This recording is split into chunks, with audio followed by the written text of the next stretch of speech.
It's a great day to talk hockey with Grant McCagg on Habscast. Welcome back to Habscast. Another beautiful summer day, July 16th, middle of summer. Hey, Habs news keeps happening here. Kirby Dach signed a one-year deal for $3.6 million. Hey, I take back what I said about Kirby last week. He's a great guy, isn't he? Actually, you know, tell me that the Habs organization is not respected by the players. You know, right now, is there one? There's not one player signing for more than he's worth. In fact, they're signing for less. I mean, you can argue all you want about Kirby Dach's not worth, $4 million. That was his qualifying offer, right? So, hey, we overreacted a bit to him attempting to go to arbitration. As was pointed out, often it doesn't get there. Something gets hashed out.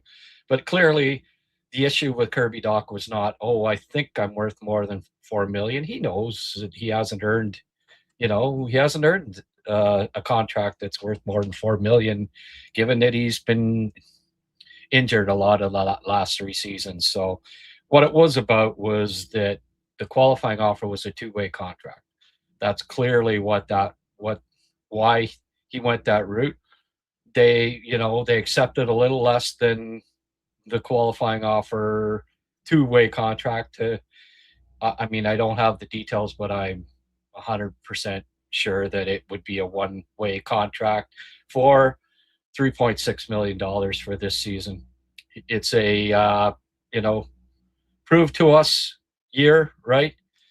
Here, Kirby, we're signing you 1 year at less than the average. The average salary is going to be $4.5 million this year, something like that. I haven't worked it out yet, but more than $4 million for an average salary. So, it's a put up or shut up, prove to us kind of year.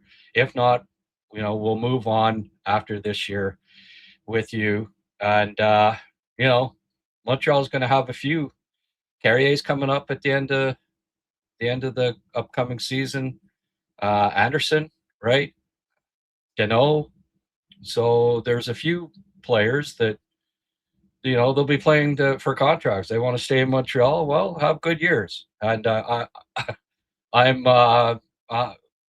hey, this is a good indicator that Kirby Dach is not, he's not just out for himself here. He likes the city. He likes Montreal. He wants to stay here with a team that's on the rise, all this good young talent. I mean, how can you not like your teammates on the Montreal Canadiens right now? They're all just, it's high character dressing room there. Puckpedia doesn't say one way or two way. It must be a one way. He wouldn't sign for less if it's a two way. It doesn't make sense. He'd go to arbitration, right? It's got to be a one way contract. So, but that's fine. Kirby Dach's not an AHL player. He deserves, he deserves to be playing in the NHL. He just,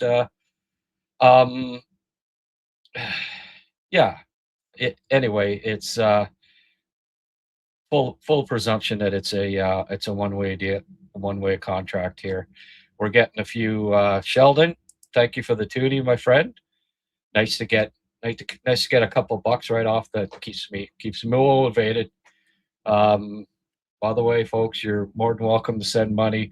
There's some regulars, and Sheldon's one of them, and I really appreciate it.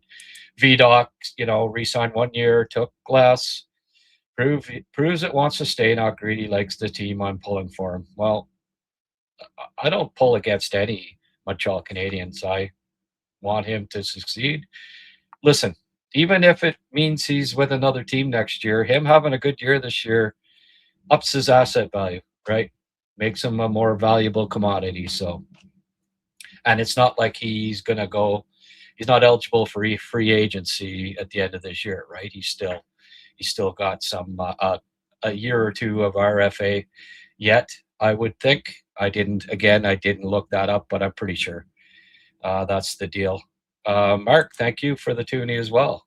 Appreciate it. The regular contributors are contributing. It's always great to see. Thank you. Four Summers says 1 year is perfect. He will need to prove two things: stay healthy, prove to the team that he can step up and become a consistent performer. Absolutely. What do you think? Here's my new format here. I've got the ads down below. They're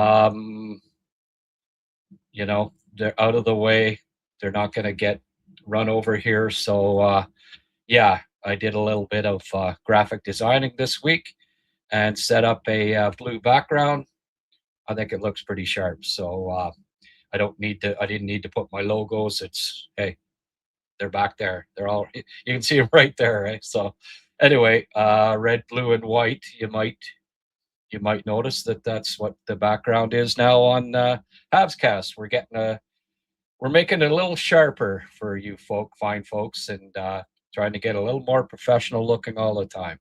But yeah, I'm happy with that. With the upgrade on the graphics here. See who else has.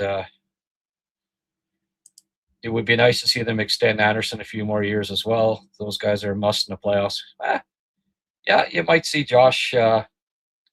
There's one guy that I think could be signed. Maybe even Carrier gets signed, although I'd be more inclined to be signing Josh.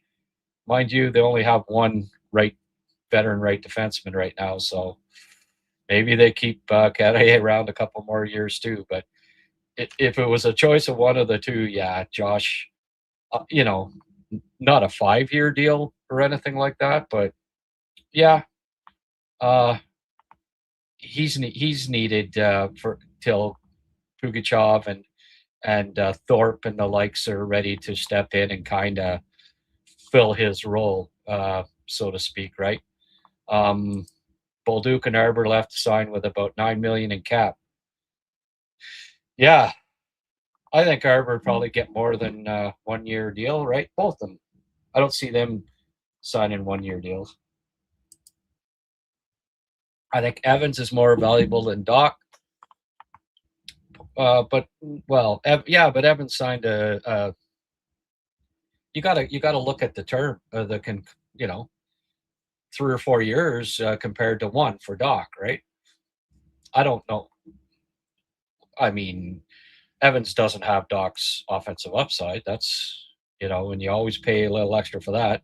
He was a 7th round pick, and Dach is a top 3 pick, so there's always that factored in too, right? But anyway, you don't take the lowest, best bargain contract on the team and then compare everything to that. I mean, that's like saying, oh, well, Zegras, compare Zegras' contract, the $9 million that he just signed, compare it to Nick Suzuki's, right?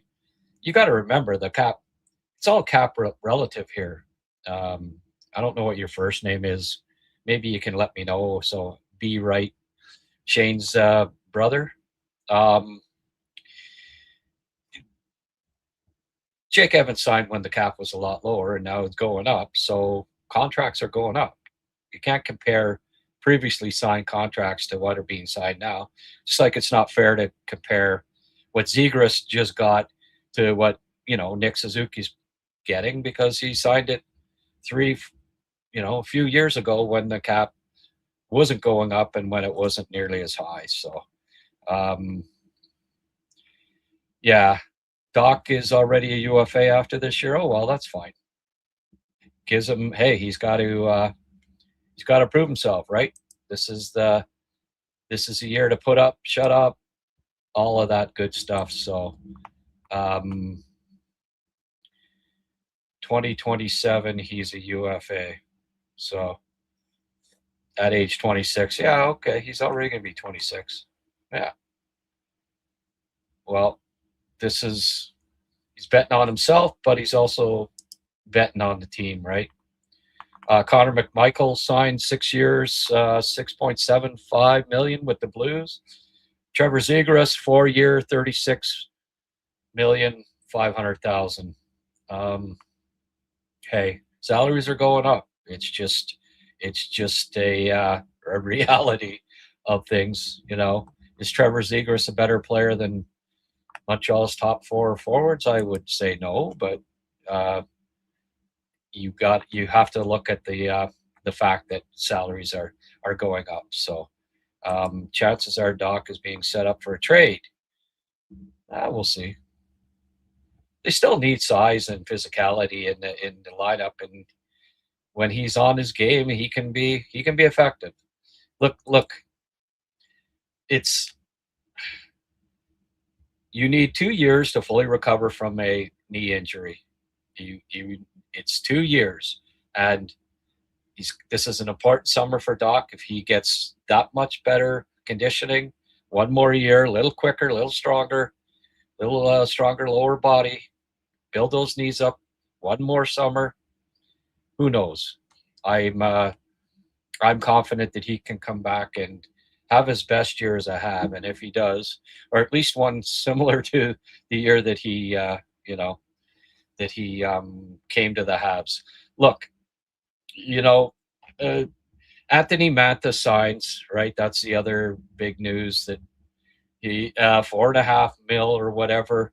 It's again 2 years, and Rick and I were on saying $4 to $5 million. You maybe think about signing him, but I was never that high on signing Anthony Mantha.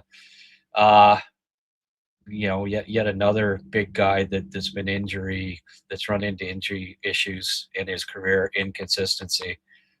They already got a Dach, right? They don't need another one. But it's a sign that, look, Kent Hughes is comfortable with the team that he's got right now. Like he's not going to blow his wad to freaking get. Maybe that wasn't the best way of putting it, but you know what I mean. He's not going to go out of his way to give away a whole bunch of assets to try to get a top 6 player, because you know what? At the end of the day, he traded Romanov, 66th pick and the 98th pick to get Kirby Dach. Why? To be a top 6 center, top 2 center. He traded the 31st and 37th pick in 2023 to get Alex Newhook. Why? To be a top 6 forward. He dealt Logan Mailloux last summer to get a former top 6, 7, or top 20 pick, just like Newhook, just like Dach last summer. Why? In hopes of him being a top 6 forward. So Kent Hughes hasn't given up on the hope. Alex Newhook played top 6 for a lot of last year when he was healthy and on pace for 25 goals. Improved his defense a lot. Is he a perfect second line player? No, but he can play second line and not kill you. Kirby Dach, if healthy, if recover from his injury, if he has some consistency this year, he can certainly play second line. Zach Bolduc, we saw flashes last year that he looked like a second line winger all day when he was on his game. So there's, I think Kent, and then there's Kapanen, who tied Jacques Lemaire for the most goals by a rookie Montreal Canadiens center in history. So he can be a second liner. So there's 4 guys right there that Kent Hughes, when he sits back and he's evaluating everything, as well, do we give up a Reinbach or a Hage to get a second line player when we might have the answer in the organization? Kent Hughes obviously at one time thought Kirby Dach's a top 6 guy. At one time thought Alex Newhook's a top 6 guy. last year he thought Zach Bolduc would become a top 6 guy. Maybe he's expecting Zach Bolduc to be second line guy next year. Maybe Marty has told him, look, I think Alex Newhook, he made a step last year. He's going to make another one just entering his prime now. I think he can be a second line guy. They could be saying the same thing about Cappy. So, I mean, Montreal is not going.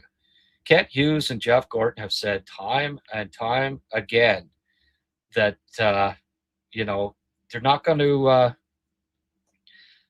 go sacrifice the future for the present. So there you go. Peter August saying Matt is better than Dach. Better bet, maybe. But the fact is that Mata wasn't in the organization. Dach was, right? You can only have so many NHL contracts. There are only so many spots. You're not going to lose that asset that you already have in the organization in Kirby Dach for nothing at this point. They traded a lot for him. So they aren't just going to say, well, see you later and, sign Mata for more money. They weren't going to do that. And it remains to be seen. At the end of the day, Peter, Kirby Dach still has more potential, and he's freaking 5-6 years younger than Anthony Mata. So, I will respectfully disagree. Mata didn't think the Habs were the pressure. Yeah, well, see, don't want that. Sorry, don't want that guy. And that's the other thing too. Like, there's people assume, like Peter's assuming that Montreal could sign whoever they want. Well, the player has to want to come here too, right? Kirby Dach wants to be here, obviously. Anthony Mata probably did, and I wouldn't be surprised. Anthony Mata's that type. He's a fair weather player. He's got 0 goals in the NHL playoffs in his career. 20 games, 0 goals. So, he doesn't like the pressure. Well, we don't want you then, right? Bye-bye, Anthony Mata. And that was no surprise to me if he feels that way and felt that way. Mata likely had too many question marks to be considered by the Habs. Soft for yeah, he is. There's that too. I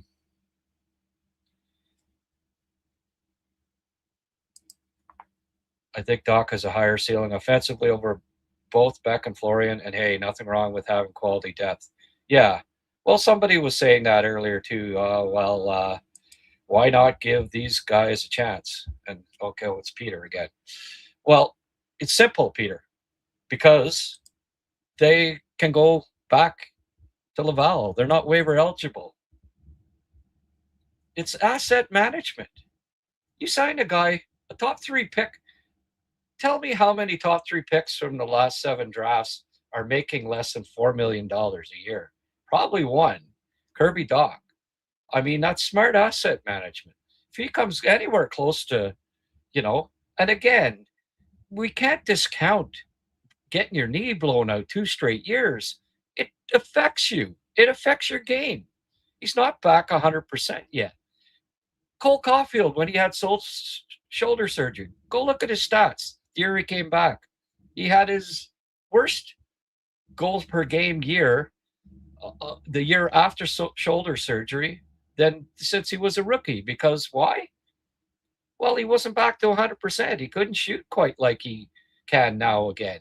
He's fully back. He's fully recovered. His second year, he was fully recovered. Look what he does. He puts up the numbers that we all expected.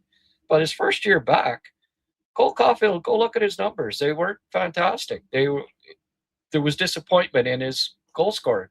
Why? Because it took 2 years for him to fully recover from the shoulder surgery. So I'm not,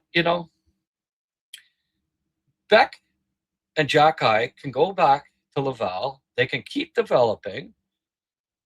If they're lights out and they outplayed Kirby Dach by a whole bunch. One of them at least can stay.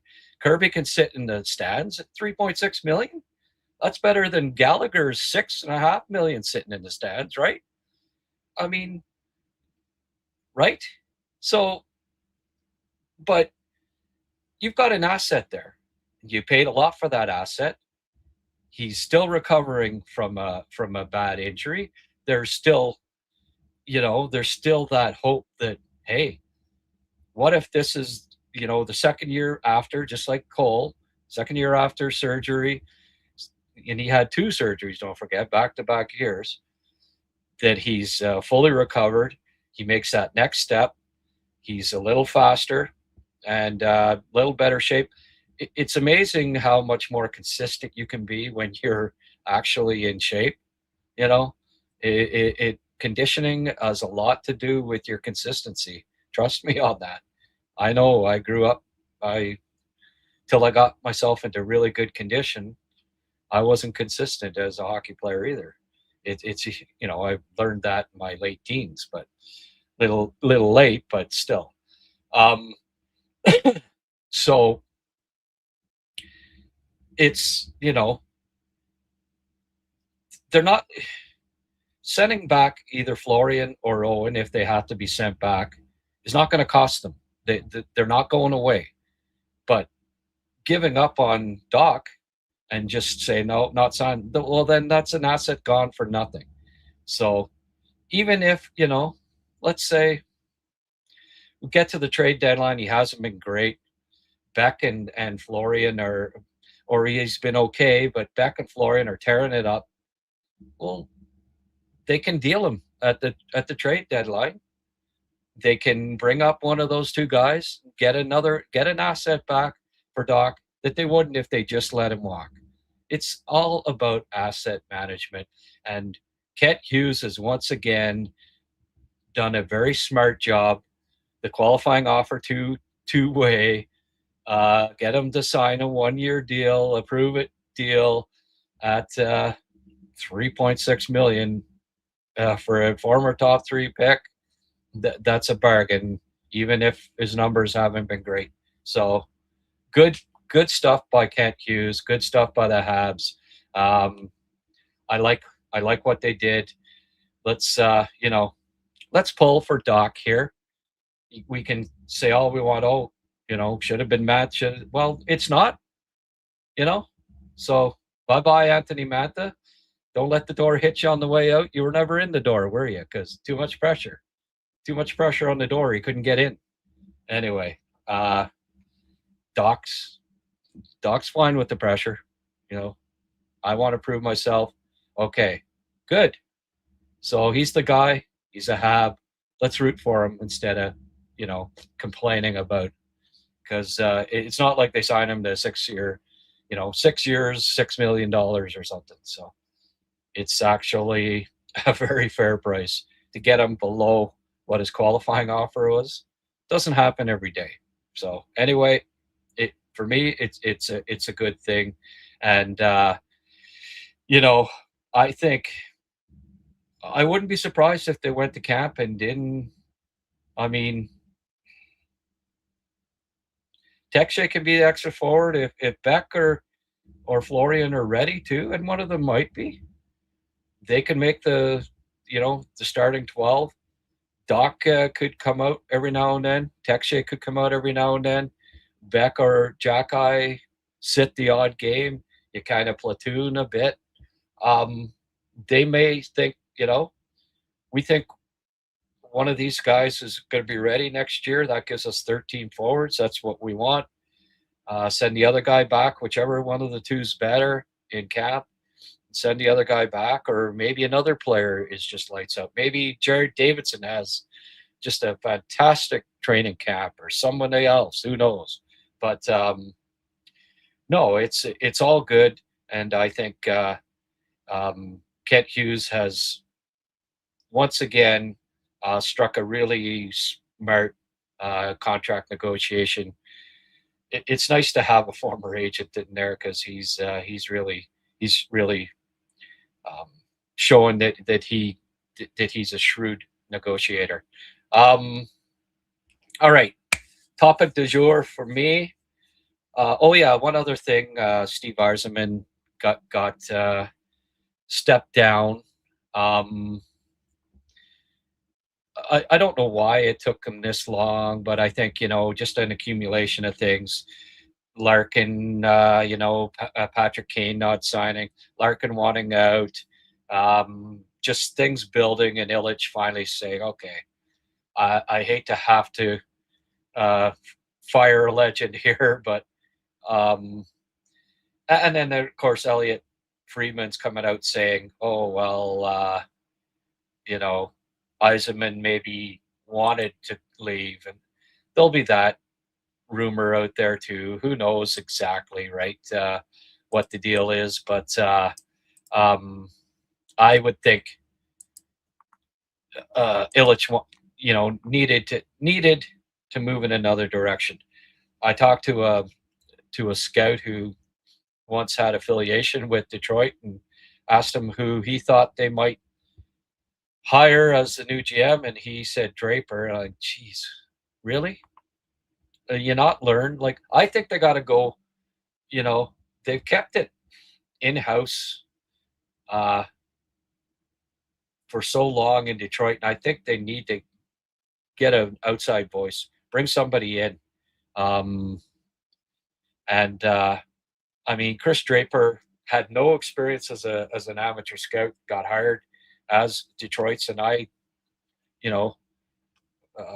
former teammate of Yzerman, wasn't proven as an amateur scout. And I think the drafting kind of demonstrated that he had some picks that,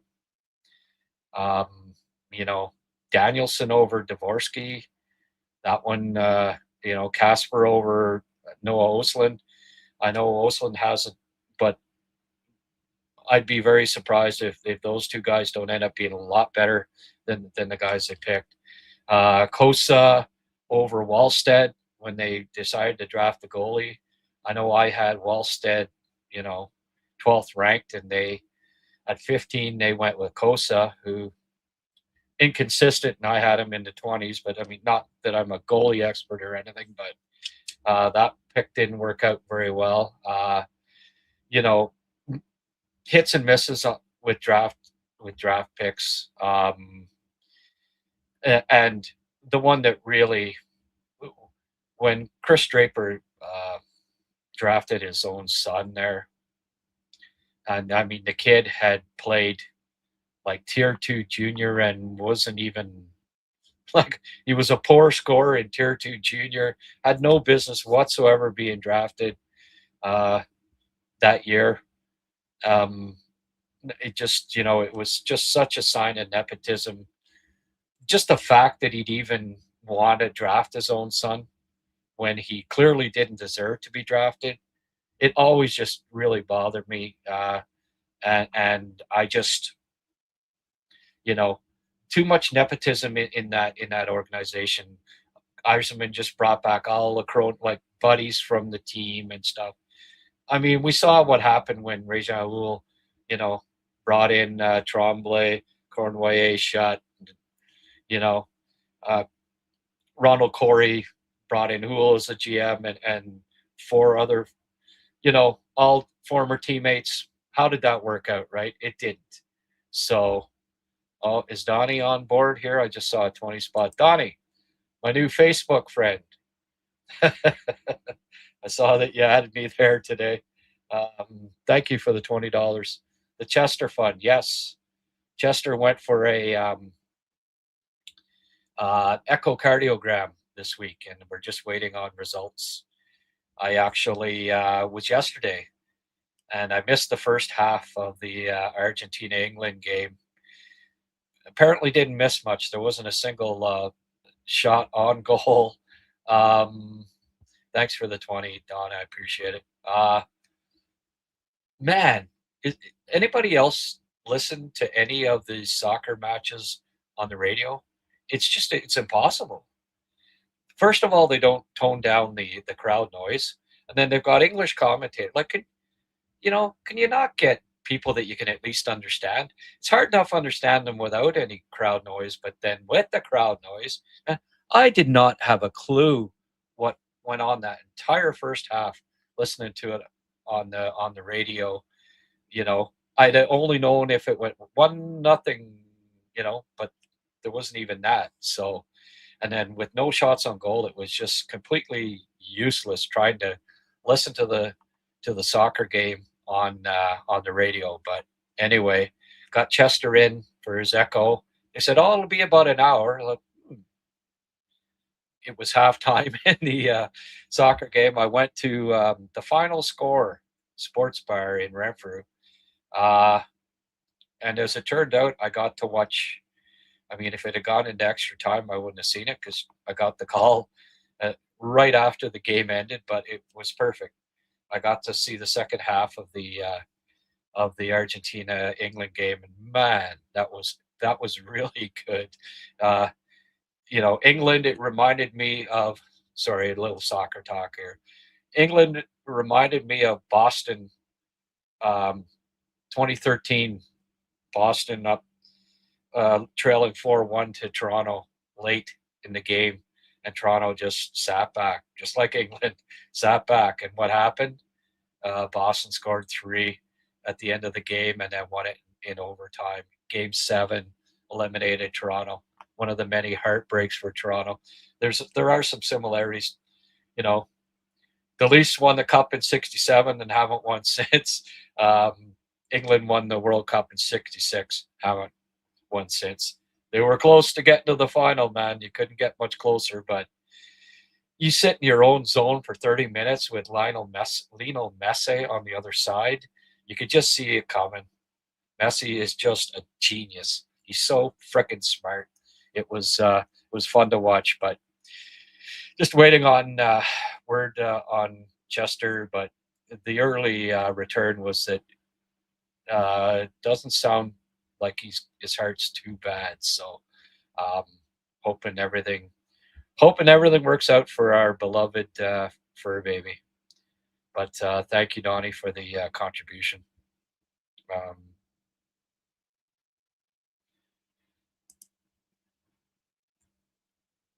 Why do you think Doc thinks he is great? Yeah. Anyway, I don't want to get into a back and forth there. You guys can hash it out.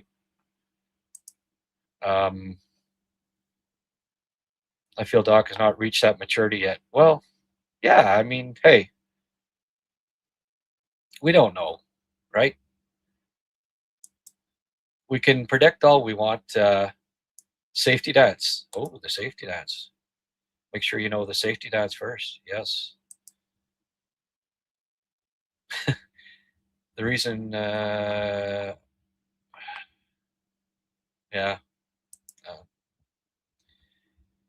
67 Montreal held the World's Fair, and it was a huge success. Okay.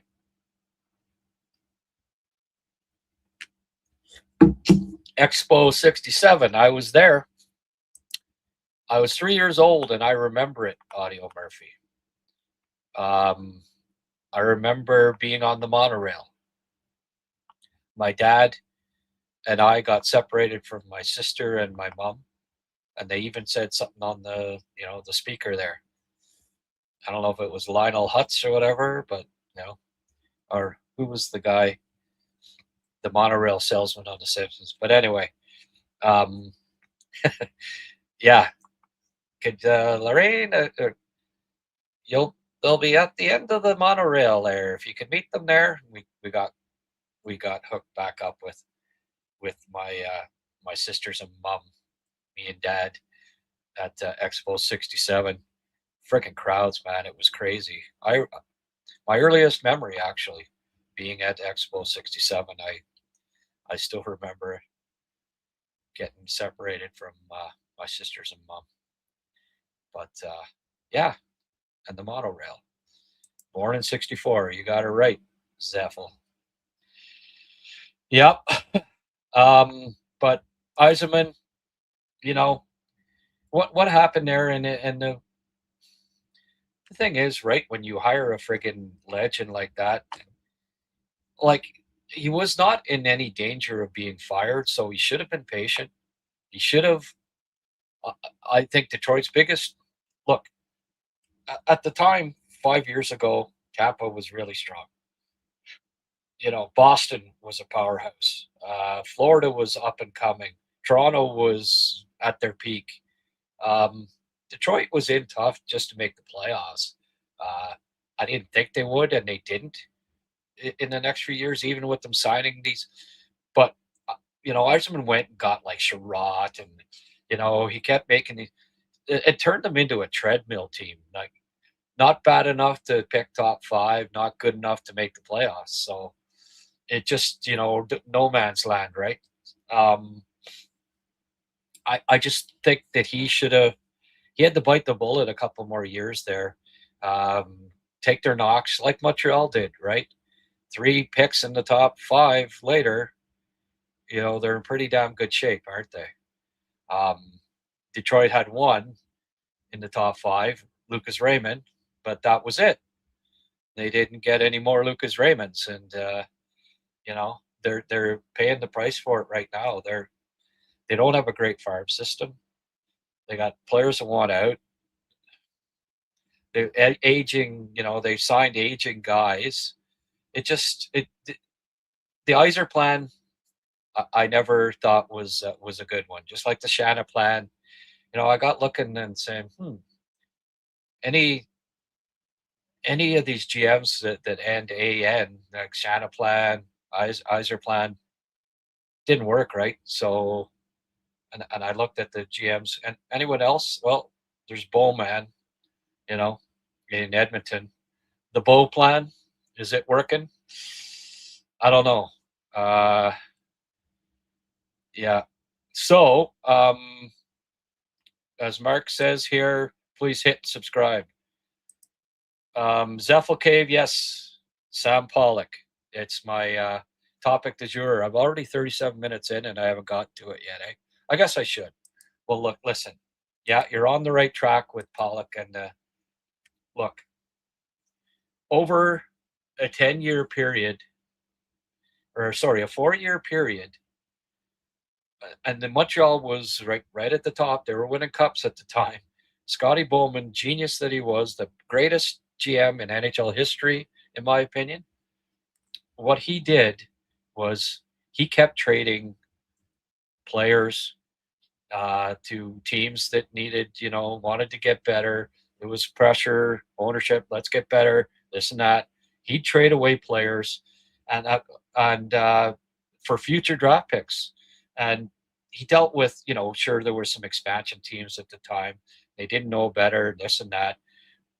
Teams are a little smarter these days, but there is a kid, and I'm going to play the video here on him, and we'll get into what I think the Canadiens.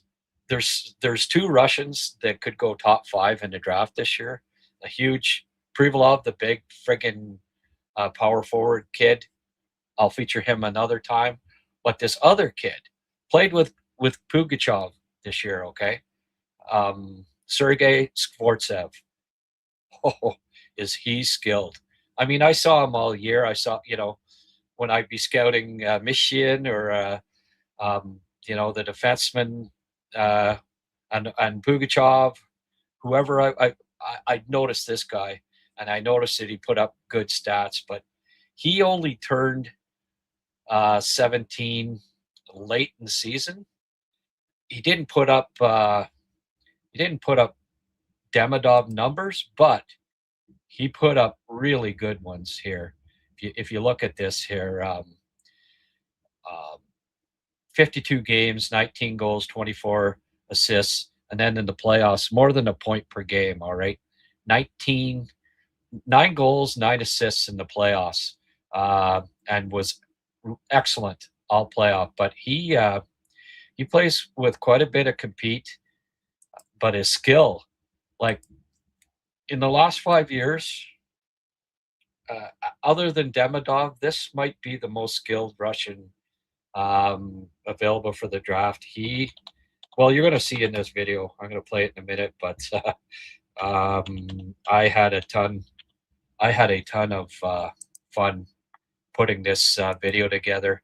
You know, when you're looking at a skilled player, I've got Instat, and there are certain things that you can look at. I got his goals, some notable goals and assists, and that's how the tape starts. But it's the zone entries. All right, he had 250 of them last year, which tells you just like he's a play driver, this kid, and what a skater. It reminds me quite a bit of Pasternak, actually. But I just want to show you here. I'm going to put up this playoff stat. I mean, I'm big on playoffs. I think it's so important and it's overlooked a lot of time. But here were the top. Let's get this up here. Here were the top playoff scorers in the MHL playoffs, and he was just turning 17. Okay, he was second in playoff scoring, and if you look at that, of any of them, he was more points per game than anyone that played more than 10 games, right? Even the top scoring guy played 4 more games and he only had 2 more points, but he was absolutely terrific in the playoffs for Cheka, and that's Pugachev's team. So at just turning 17, folks. So, not the same stats as our friend Ivan Demidov did, but you got to remember too, Demidov December birthday, right? So he was older, playing he didn't have the same stats as Demidov, but not far off of what Demidov did the previous year when he don't forget, late birthday guys always play with the age group 1 year ahead, right? So but he's not quite at Demidov's level, but better skater at the same age, believe it or not, like faster. I'm going to play this video of him, and it's damn impressive, I have to say. I'm just going to remove these and большинство следующие 62 попытки. We'll look at that. Whoop-de-whoop. Nice. Top corner. And I freaking downloaded the wrong clip. Okay. Hang with me here, folks. I have to get the right clip.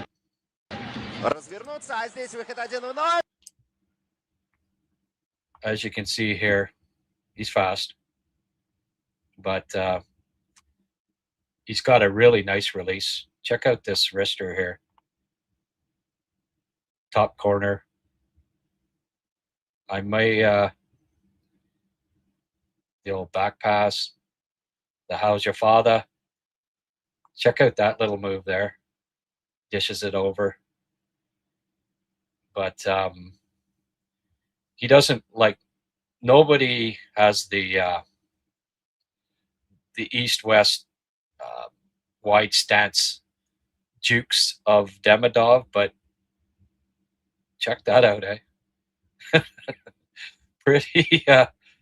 He's 6 foot. He's the same size as Demidov was at the same age, but really nice hands, and skater.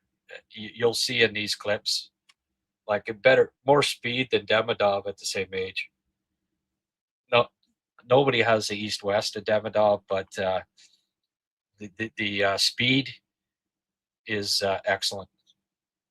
Like I say, it reminds me of Pasternak in a lot of ways. But you'll see here, he's got some dipsy doodle. Nice shot. I really like his release. He could score goals. Check this one out. That's a Connor Bedard type.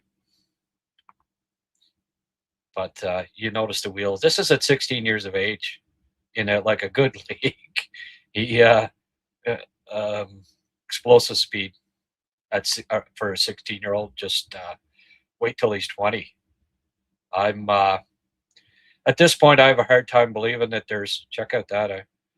I have a hard time believing that there's 5 prospects more skilled than him. Don't go by these stats, folks. Those never ever, like, that could be from Pee Wee.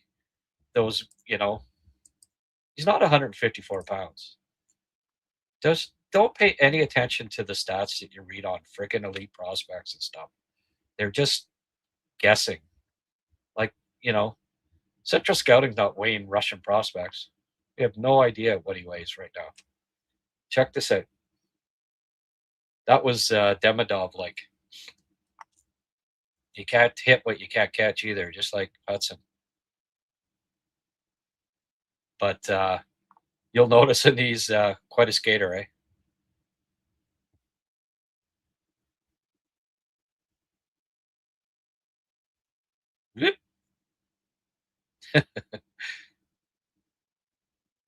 And I also some similarities. Check out that pass, eh?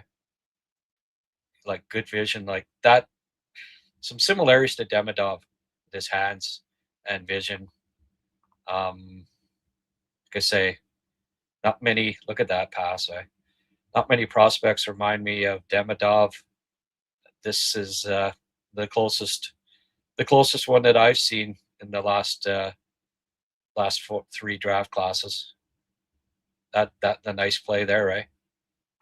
Oh yeah, he's got tons of confidence, just like Demidov. Like, this is a look at that pass. This is a high-end prospect, folks.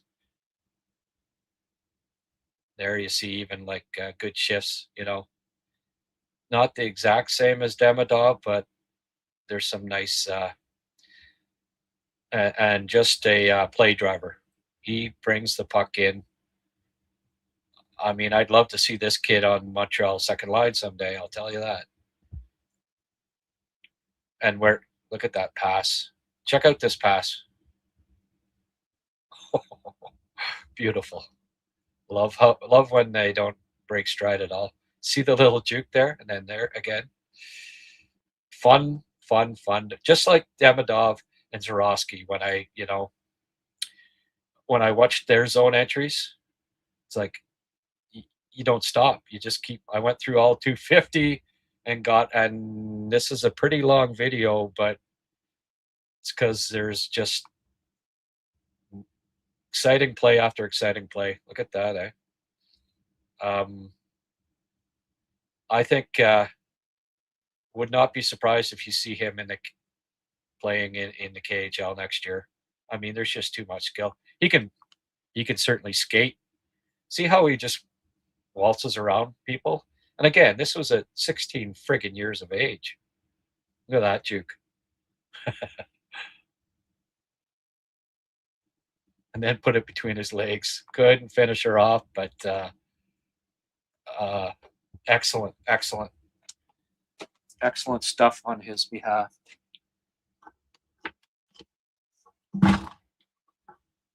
I just got to plug this baby in. There we go.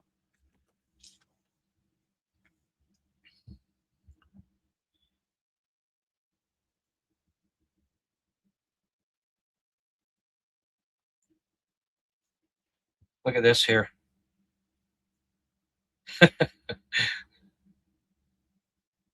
But for 16 years old, the skating is just it's awesome. And like he works hard too. I didn't focus on puck steals, but just like Demidov, he's like a dog on a bone.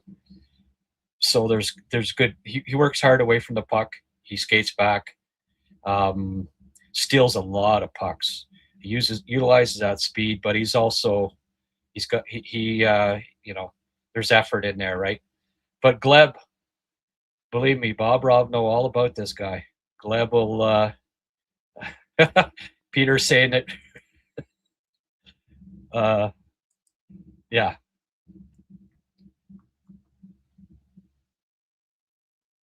Yeah, I know. Bob Rob will have asked. Gleb will know him firsthand, right? They were teammates this past year. But sit back and just enjoy the show, folks.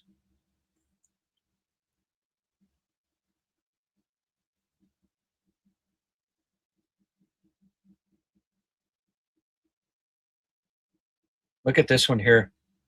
I don't know how we squeezed through there.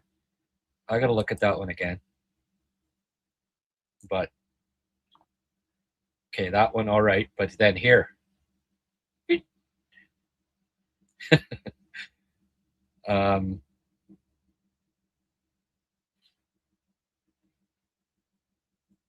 Yeah.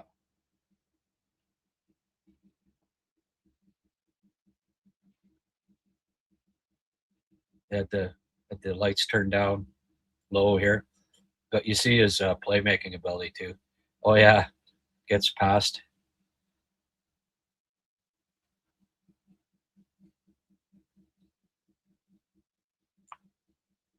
I love how he shifts. Beats opponents with speed or with the stick handling, like either one. When you do both, like there's McDavid type stuff where this kid can stick handle at high speed, right? Not many can do that. That's a McDavid trait. He's got that dipsy doodle there that works pretty well. He did it quite a few times. When you're moving at that speed, you can stick handle like that. It's nightmares for defensemen. But look at this, eh? Oh, jeez. Yeah. At the very least, he could play VHL next year. But he's got a really nice release. Look at that play. Very smart too. So, he checks off all the offensive skill. Look at how he got up there. That's Demidov like too. We fall down and then back up on your feet like instantly. Strong lower body. Look at this. Kicks it. And the perfect kick too. And there's a couple of highlights where he kicks it up to his stick, and you can just tell he's got soccer. But look at the explosiveness there. Like freaking fast for 16 years of age. Like, look at the back check here. And then up the other way. Oh yeah, he's got great edges, Sheldon. Absolutely. And quickness, just really, really fast. So look at that, hey. There's some see the steal there? He does that time and time again too. And that's a kind of a Demidov type trait. You see him playing with Demidov? Can you imagine? Crazy.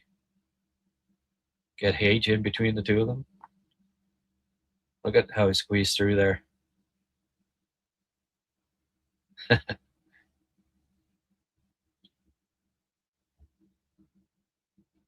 He makes defensemen look pedestrian. And again, 19, 20-year-olds and a decent league, The MHL's half decent. Look at that back passer. But there. That's just from last season. Some scoring highlights, some passing highlights, and some zone entries. Whew, my goodness, I have not seen very many prospects in the past decade more skilled than that. Demidov, Celebrini, there's a handful, but maybe a top 3 guy. Likely top 5. Just superb skill on this kid, and I like his motor. I like his play away from the puck. Great skater. So no, he's a way better skater than Jarosky. He plays way better defensively. And that's where I'm getting at. With my title and everything. Kent Hughes would have to pull a Sam Pollock type maneuver here to get him. Sam, okay, back in the day, the Habs were cup winners, but he was just so smart, and he trade away players to teams and trade away draft picks, even like the Lafleur deal. Okay.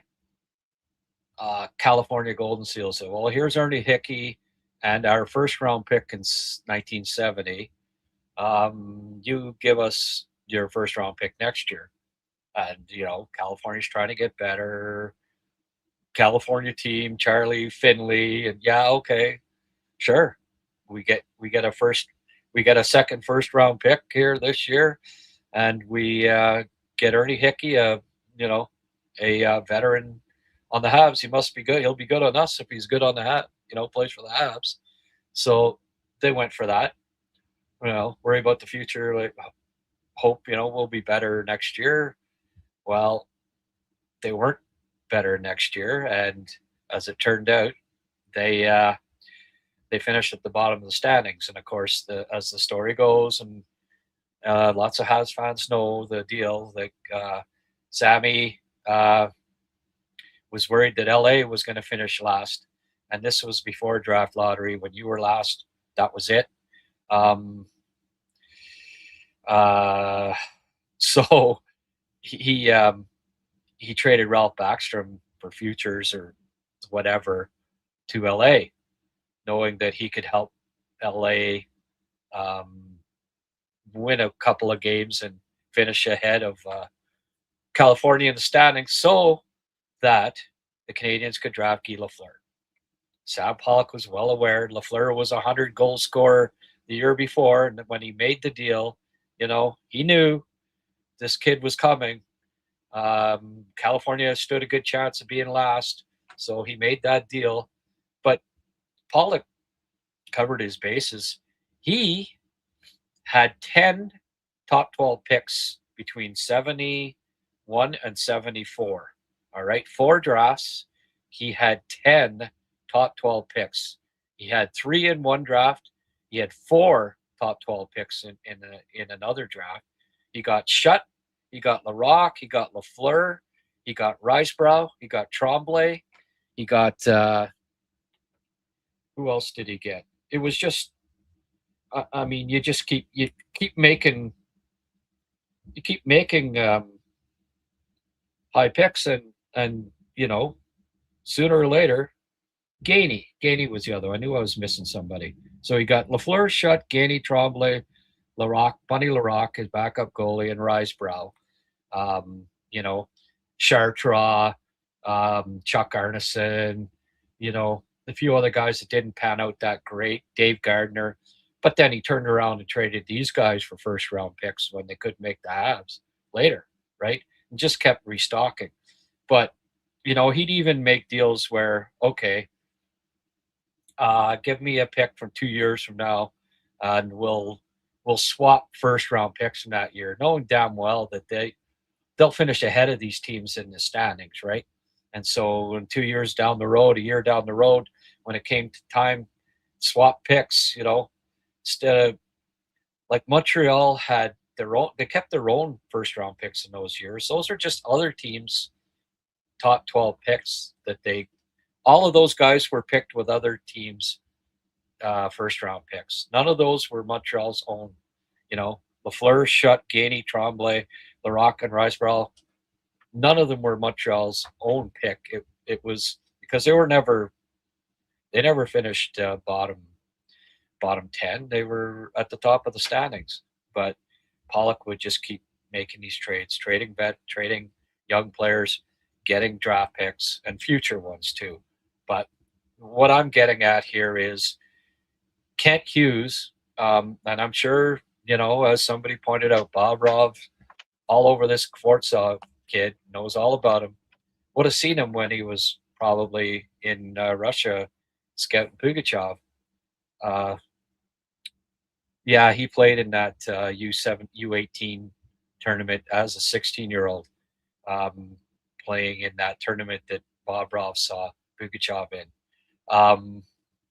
But there's a couple teams here, and this is just the way I'm thinking about it here.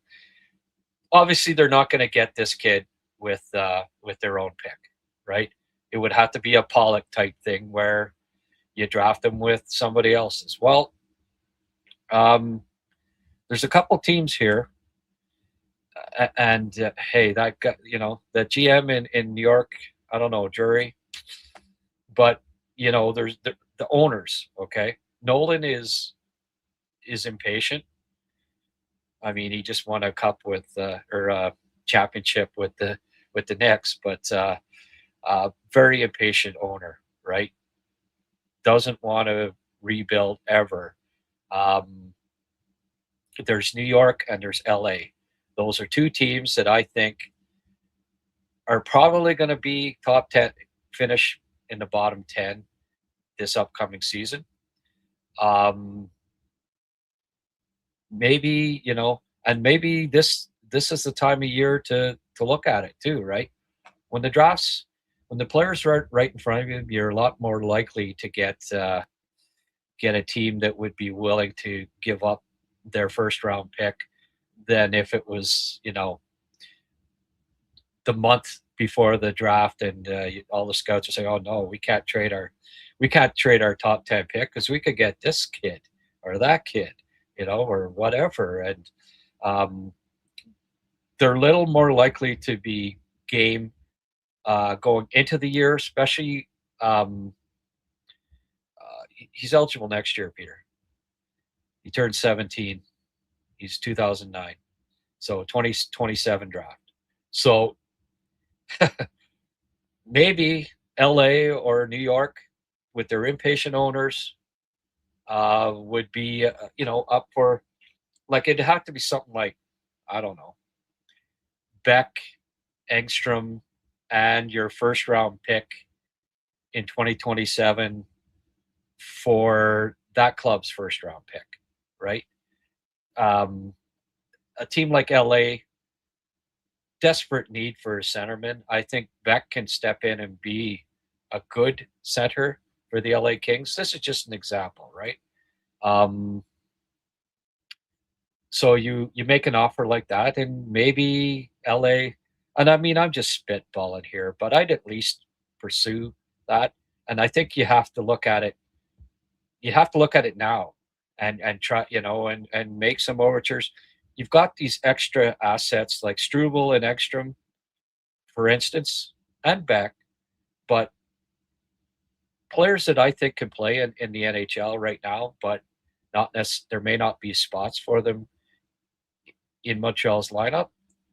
Well, you make an offer like that to New York, you make it to LA. You can make it to all of the teams that you think are going to finish near the bottom, but those two spring to mind the most because they're the two teams that, what did LA do last year when they weren't going to make the playoffs? They traded for Panarin because they want to keep trying to win now.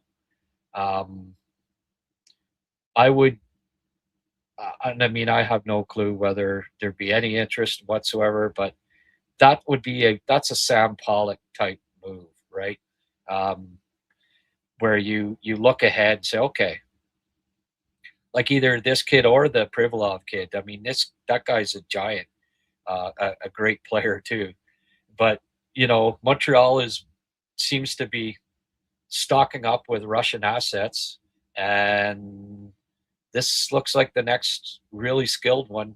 The two of them do. So, it might be wise to pursue that type of move now, where Canadians have a stock team, good young team. They have extra assets that could help. Like Adam Engstrom could play for the Rangers. He could play for the friggin' Kings. Owen Beck can play for either of those teams, especially the Kings. Got no center depth. Just as examples of, maybe they'd want something more. Well, I pursue it because even with Beck and Engstrom, who are good prospects, but they're young, they're not going to be great next year. It doesn't matter. I think they finish bottom 10. Let's say they finish 8th, and Montreal has their first round pick, and you really want this Sportsov kid. Maybe, the 8th pick and the Habs second rounder or another, future one, future first or whatever, get you to move up to get him if need be. But anyway, I'm very excited about this kid. The fact that the Canadians seem to be going Russian like the last 3 years, their top pick has been a Russian. There's 2 dandies, and you just saw one, Sportsov, mega skilled. So, and I like his work ethic. I like his play away from the puck. He's competitive. He wore an A as a 16-year-old in Cheka. Cheka is like loaded with, they're a loaded team. Like, they finished second in the MHL and all kinds of drafted players. And he wore a friggin' A for them as a 16-year-old. So they got 6 drafted players on the team, right? And then some other good prospects too. And as a 16-year-old, he wore an A. Like, Pugachev wore an A a little bit, but this kid had a permanent A. And Pugachev's the first round pick that was just picked. He's a year older. It wasn't him with the A permanently. Like, it was Sportsov as a 16-year-old. So presumably high character kid too, right? So Bob Rob be all over that. And I'd be curious to know whether Bob Rob's been maybe making overtures and mentioning to Jeff, his buddy Jeff, look, maybe we should see if we can't swing some kind of a deal here, give up some assets to get a 2027 first rounder from one of these teams like LA, New York, or what have you. So anyway, the thought crossed my mind. I have followed the Habs since. That's what got me. One of the things that got me into scouting in the draft was Sam Pollock. Every year, Montreal had tons of picks. When Sam Pollock was GM, like even 76? Yeah. My first year that I really followed, like I went to games, Ottawa 67s. Peter Lee scored 80 goals and the Habs drafted him. I was ecstatic. I mean, he never really made it. He wasn't a good enough skater, but man, the Habs had like 4 first-round picks, so why not use one of them on a 80 goal scorer and see if maybe his skating improved enough to, become a sniper in the NHL. But 1976. Peter Lee at 12th overall, Rod Shute at 13th overall, and he scored 70 goals in the NHL or in the OHL. It was the OHA at the time. Bruce Baker, another Ottawa 67s at the end of the first. So they had 3 first-round picks even in 76. In 75, 2 first-round picks. 74, 5 first-round picks, including 4 in the top 12. Cam Connor, Doug Risebrough, Rick Chartrand, Mario Tremblay. That was the draft when the Broad Street Bullies had won the cup. And, Pollock said, okay, we got to get tougher here. Connor, Risebrough, Chartrand, Tremblay, McTavish, Lupien. He got tons of size and truculence in that draft class to help offset the way hockey was going at the time because of the Broad Street bullies. But anyway, it's he's an interesting prospect, this Skvortsov kid.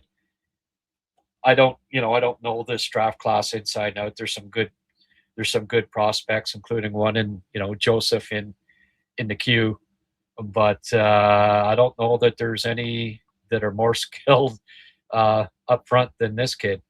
Dupont and Skvortsov might be the two most skilled that I've seen so far anyway. Potential prospects for the 2027 draft, but I thought folks might get a kick out of that one. Hit the like button if you don't mind. We've had a ton of people. We've had really good numbers here. This 7 o'clock slot seems to be working pretty well. I'm glad people are showing up to watch him. It's very encouraging.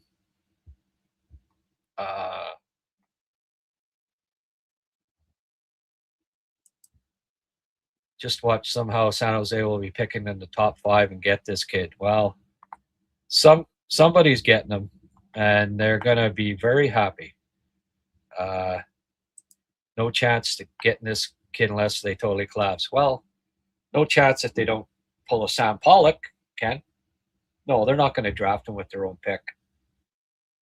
I mean, there's just no way. This kid's top 10 all day, as far as I'm concerned. He's top 10 last year's draft, and he's still got another year to improve. So, Gainey at 8. Yep. Love it when our GMs are playing chess and the others are playing checkers. Yes, sir. Going to be like Fedorov. Well, it's not as big as Fedorov, but Datsuk, little Datsuk in there. He's not a center, but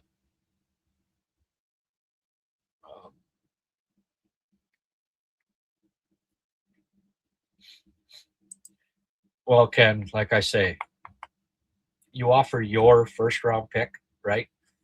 And I mean, hey, it could be top 15 at the end of the day or top 20. Like, you don't know.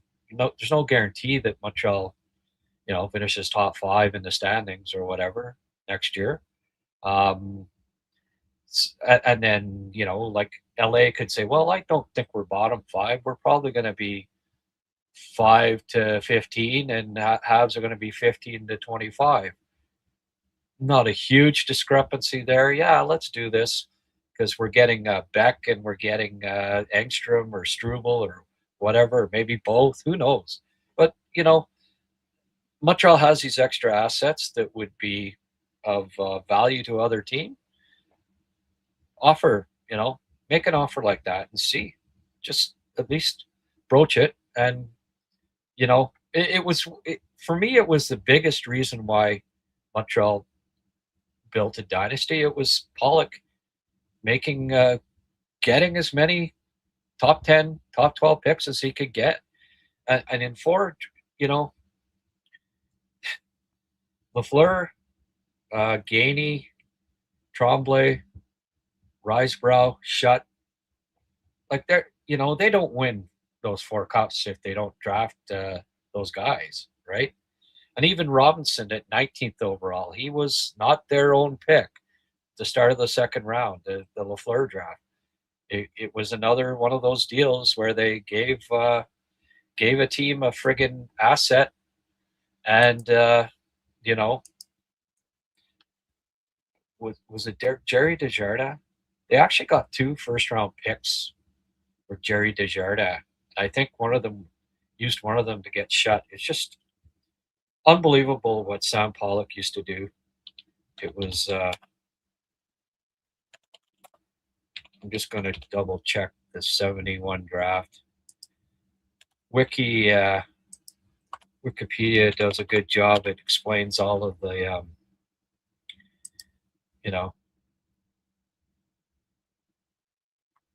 Yeah, LA's second round pick went to the Montreal as a result of a trade in January 1970 that sent Dick Duff to LA in exchange for Dennis Hextall and this pick. So they didn't only get Larry Robinson for Dick Duff, they got Dennis Hextall as well. Just adds insult to injury. And of course, they turn around and traded Dennis Hextall for probably for a first-round pick. Sam Pollock was just, he was literally was a genius. You know, I don't throw that term around. And Dick Duff went to LA, and he played 39 games for LA and got 14 points. So he finished the 69-70 season in LA, played 7 games with LA the next year, and then got traded to Buffalo. So, you know, thank you very much, Larry Robinson, for LA sacrificed Larry Robinson for 39 games and 6 goals from Dick Duff, who at the time was 35 years old. I mean, Dick Duff in his day was a hell of a NHL player, but by 1970 he was 35 years old, and you know, that, like, he was on the decline. There's no doubt about it. And you know, Sammy Pollock turns him into that asset. Hey, 68-69, the Habs won a cup. Dick Duff had 14 points in 14 games, right? So it's the following season, 17 games in, Sam Pollock saying, okay, you know, they would have seen Dick Duff in the playoffs. And, oh, point per game still in the playoffs. Had a great playoff. Strike while the iron's hot, right? Deal the guy to LA for a future second-round pick. Draft Larry Robinson. Thank you very much. So there was the, you know, Gainey, Lafleur, Schutt, Robinson, Tremblay, Risebrow dynasty, right? So anyway, I think the Habs are in a position now where they have these extra assets because they've built, you know, a really good farm system. They've got good young talent, but a good team too. So they're in a position of strength now.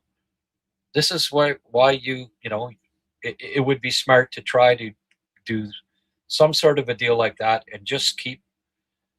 Hey, the more high-end assets that you can get, the better you'll be for longer time. And I just I would not be surprised if Kent Hughes tries at this point, at this juncture, tries to do a Sam Pollock type maneuver. But anyway, I always like to play armchair GM. If I was a GM of the Montreal Canadiens, that would be my thought process at this point. What would Sam Pollock do? You know, that I'm always thinking like that, because to me, you know, that's what Bill Torrey did. He was mentored under, and he won 4 cups. You know, Glenn Sather followed that. Like, there's been a lot of GMs and successful GMs that tried to emulate what Sam Pollock did, because he was the best ever. And why wouldn't you? And I just hope that Kent Hughes and company also try their best to emulate, you know, what would Sam Pollock do? It's a smart mantra to have. Good thought process. What would Sam do? Anyway, that's my take on Skvortsov. Exciting. I'm already getting excited about the next draft class. He looks like a right now, I'd say I have a hard time finding 3 guys that are more skilled than that. Dangerous game of the pieces you trade up. You end up making the team, you trade them to better, thus devaluing the pick you traded for. Well, is Adam Engstrom going to make LA a? That's why the only way. That's why the trade might be possible, because they're hoping to get better. They might be a little better, but I still, you know, you roll the dice on that with the option to swap picks, right? You get rid of guys that aren't going to be in your lineup anyway. So what's the harm? The option to swap first round picks and give up a couple assets that will help them, but not, you know, Owen Beck's not going to come into the league and make LA a playoff team, you know. And Montreal, I don't see them finishing, like, no matter what, even with injuries, they're not finishing behind those teams next year. They're just not. So they were throwing around first rounders like chiclets right before the draft this year. Yeah. Yeah.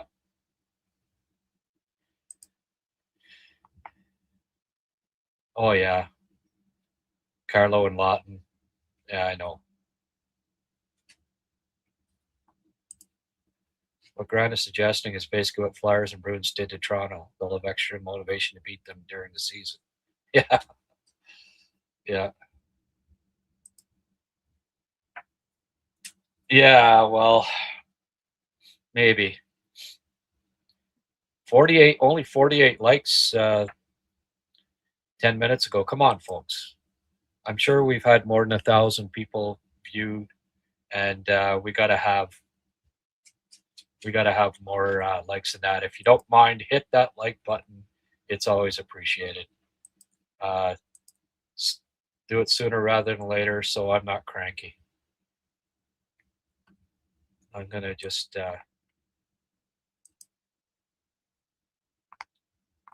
60 likes. Okay, I'm gonna make that 61. Boom. Liking my own podcast. Is that, you guys mind that? All right. 61. Could be worse, I guess. And how many have watched this video so far? I get the real numbers here. What you see up or whatever is not accurate. 951 so far. That's decent. So, okay, let's get back. I'm going to have to cut her short here in a few minutes because I'm going on with Rocco and Darren to talk Habs on the puck bunker. So maybe tune in there later if I'll put a link up at some point to the show on Twitter. By the way, folks, I've got a Habscast. I started. I put up a Habscast on Facebook page. Okay, so why don't you? I'll copy and paste the link here. If you're on Facebook, give it a follow.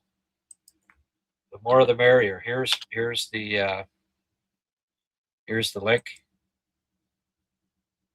and we've got a Habscast Facebook page now. I just put up the link for it, but hop on over there, hit subscribe, and let's build up the Habscast page on Facebook. If you could be so kind, thank you very much, folks. Who is the Russian? Sergei Skvortsov is his name. I'll put up his quickly here again. It's he played for Cheka, Pugachev's teammate. Warren A.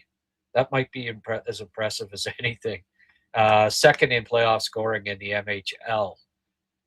Just turned 17, so almost still just 16. Might have even been 16 at the start of the playoffs, so that's unbelievable. That's Demidov type stuff. Let's get greedy, trade some players to get a first, and then if we still keep ours, gives you another piece to move up.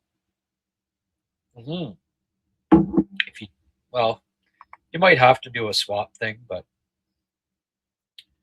the lilies are up to 65 on my screen. All right, good. Once I ask people to start liking it, they tend to do so. Russia's about to have quite an impressive forward squad when they'll be back in international tournaments.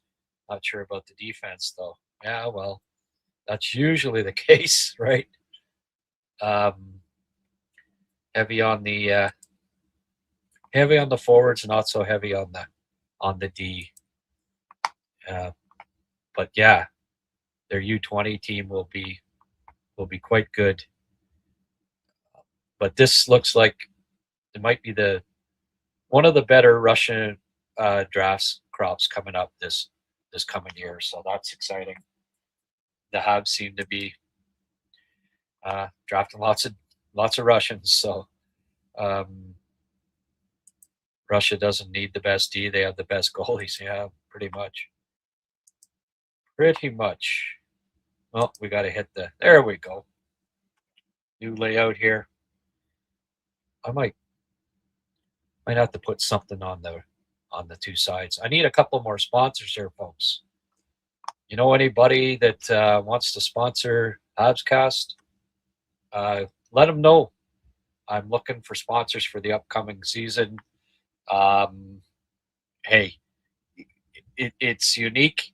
It's a unique advertising opportunity, and it's not very costly.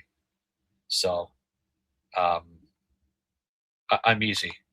I'm easy to deal with. While we're at it here, I'll give these guys Next Level Hockey. I was at their I talked with the kids last week and gave them a speech, told them all about what they need to do to get to the next level. Great little hockey camp there. Mike Born and Country does a superb job. They had like I don't know, 100 kids or more at this camp. And Mike's at Next Level. He's a specialist in hockey development, trusted by NHL prospects. Visit them at Next Level Hockey. Follow their Instagram at Next Level Hockey _. If you or someone you know of young aspiring hockey players want to elevate their game, it's in Laval. Trust Next Level Hockey to guide them forward. Next Level Hockey, it's in the name. And my other sponsor, of course, is Bonashare Caves, private family-owned business run by hockey fans. Where is the here it is here. 628-2283. There, see at the bottom there, bonasharecaves.com is the address. If you go there this summer, folks, Andy, I got it wrong. I called him Adam before. I just got it verified by Chris. Chris is the fellow holding the copy of my hockey book, Valley Snapshots. You go to Bonashare Caves this summer, folks. You can pick up a copy of my hockey book for free, and got the big thumbs up from Andy. And go talk to Caveman Chris if you go. Tell him that I sent you. He'll look after you and give you my hockey book for nothing, free. So, all right. Marcus, thank you for another $5. I'll sponsor $5 minimum a show. There you go. Yeah, Mark, for all your needs there, get in touch with Mark. Mark's his name. Mark. That's MARC. Thanks, Mark. Is the MHL below the OHL or close in skill? It's different, you know.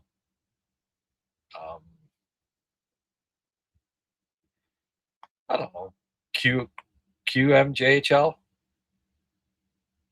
you know, that level type. I'd say somewhere in that neighborhood. The MHL would be Russia's version of the CHL as a whole. Yeah. But like, you know, it's pretty good. It's pretty good hockey.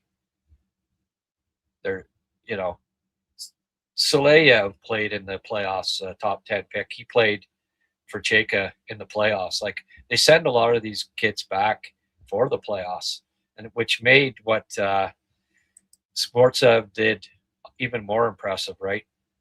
In the fact that he was second in playoff scoring as a underager is quite impressive, because teams are stocked up with, like the kid that Nashville drafted a couple of years ago that I really liked. They kept sending him back to Loco for the playoffs, right? They load up their junior teams with kids that are even playing in the KHL once they're eliminated, and Surin, Igor Surin. Okay, folks, I have to get ready for podcast with Rocco and Darren, so I'm going to have to let you go. Thank you, Mark, Sheldon, Donnie.